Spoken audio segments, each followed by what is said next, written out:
They've been on top, and they'll go to any lengths to stay on top. They're the world's largest investment bank, and they run their company using the same ethics that cartels use to run their empires. Accused of engineering every financial bubble America has ever gone through. Here's how the most evil company runs the world. The context, let me tell you, the context is mighty clear. June 22 is the date of this email. Boy, that Timberwolf was one shitty deal. How much of that shitty deal did you sell to your clients after June 22, 2007? Goldman Sachs was founded in New York City in 1869 by Marcus Goldman, and was then joined in 1882 by Samuel Sachs. Years later, Henry Goldman, a very open supporter of Germany during World War I, was forced to resign in 1917. At this point, the Sachs family took over. In 1930, because of a new senior partner, the focus of the company shifted away from trading and more towards investment banking. In 1969, the company implemented the long-term greedy strategy, meaning that as long as profit is made in the long term, temporary losses are okay. In 1970, the firm had to go through a financial crisis as the Penn Central Transportation Company went bankrupt, with most of its commercial paper being issued through Goldman Sachs. This resulted in lawsuits, the most damaging of which was by the SEC. That same year, the company made a comeback, opening its first international office.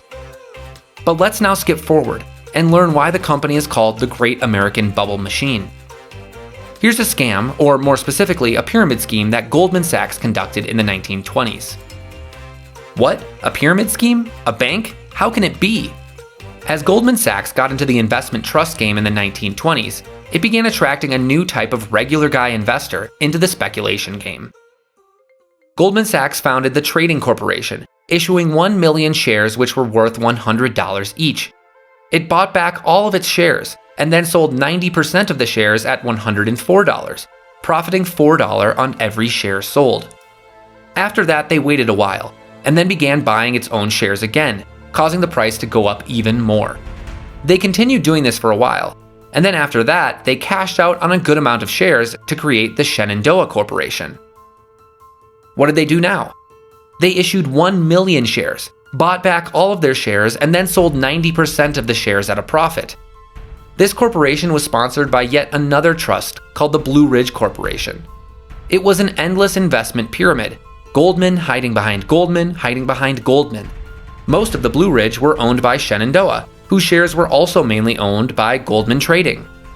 At that time, Goldman Sachs had a very good reputation and was known for its long-term greedy strategy, consistently making their clients money without spoiling the market. So they were doing a good job at taking care of their public image. But here comes the 2000s and the internet bubble. Thousands of companies were being created by the hour. Most of them were just ideas with a half-assed product, but because of all the hype, they were funded and publicized to the public as revolutionary. They were taken public and sold for millions, if not billions. What Goldman Sachs did is it set up a two-tier investment system where only the insiders could see the real numbers, whereas the outsiders would just see the soaring prices and throw dollars at the companies.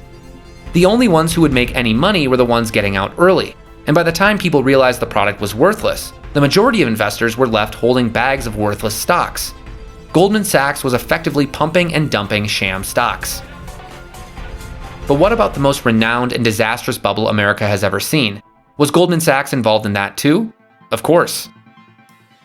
In fact, the years during and after the mortgage crisis were Goldman Sachs' best years. The bank paid rating agencies to give false ratings on these securities to lead investors to believe they were safe. The company knew that the mortgages would fail, but they still decided not to tell anybody. When choosing who to bail out, ex-Goldman employee and Treasury Secretary Henry Paulson chose to bail out insurance company AIG, which owed Goldman $13 billion, but not the Lehman Brothers, their competitor at the time. There had always been this rule that homeowners should have to produce a down payment of 10% or more. Then, somehow, somewhere, this rule disappeared, and mortgages started being given out to people who clearly couldn't afford them, and who would never be able to pay back the money. None of that would have been possible without Goldman Sachs, which allowed the creation of those mortgages and sold them to insurance companies and pension funds. Goldman used two methods to hide their fraud. Just like an ETF, they bundled a bunch of different mortgages into what they called CDOs. This way, they told the buyers if some mortgages failed, they'd be fine, because the rest wouldn't fail. After that, Goldman Sachs convinced companies like AIG to provide insurance on the CDOs. That way, they'd win either way. This time, their reputation was tarnished. So what business should they go into next? Wall Street quietly moved the casino to the physical commodities market such as corn, coffee, cocoa, wheat, and above all, energy commodities, especially oil. Oil prices skyrocketed, going from around $60 per barrel to $147 per barrel. Interestingly, around that same time, a presidential election was taking place. The recent rise in oil prices was blamed on a problem with the world oil supply. The two political parties found convenient scapegoats while the real criminals were hiding in plain sight. Goldman Sachs. Now, it wasn't just Goldman Sachs, but the bank did play a major role. Goldman Sachs convinced pension funds and investors to invest in oil futures. This turned oil from a physical commodity that only depended on supply and demand into something to bet on, like a stock. The amount of speculative money in commodities has exponentially grown and has led to a barrel of oil being sold over 20 times before actually being utilized. As you can see from these examples, Goldman Sachs consistently comes up with unique and interesting investment vehicles that ultimately lead to major financial collapses for the American people. Goldman Sachs has been allowed to get away with it time and again, and it doesn't seem like our government actually cares. In fact, it makes you wonder if there are people in the government who are actually benefiting from allowing this investment bank to make its own rules.